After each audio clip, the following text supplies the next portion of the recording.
Blocking during framing is all about timing it right, so you don't end up tearing stuff apart later or squeezing into impossible spots, get it wrong, and you'll regret it big time. Alright, so here's the deal with installing blocking. You want to do it right after you frame the walls, but before you slap on the sheathing. This way, you can still easily reach inside the wall cavities without having to cut into anything later. Make sure you've installed your windows and doors first, because blocking often goes around those openings for extra support or to give you something solid to nail or screw into. Also, get the blocking in before your plumber and electrician start running their lines and pipes.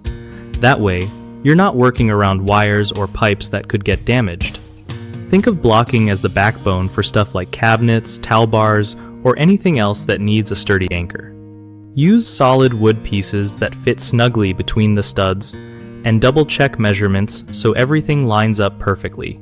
If you wait until after drywall or siding goes up, you're in for a world of hassle trying to add blocking later, trust me. So, keep it simple.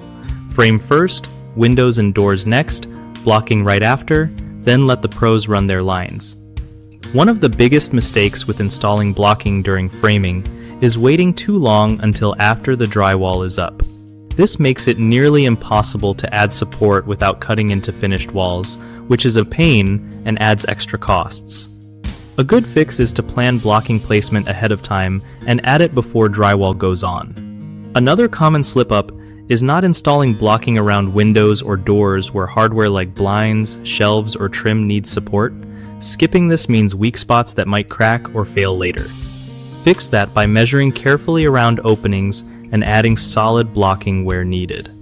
Lastly, using the wrong size or loose-fitting blocking can cause wobble and instability. Make sure your wood pieces fit tight between studs so everything stays solid and secure. BigHomeProjects.com is a solid go-to if you're a homeowner looking for trusted local contractors. Makes finding reliable pros way easier and stress-free. For contractors, it's a great spot to connect with homeowners who actually need their skills, so everyone wins.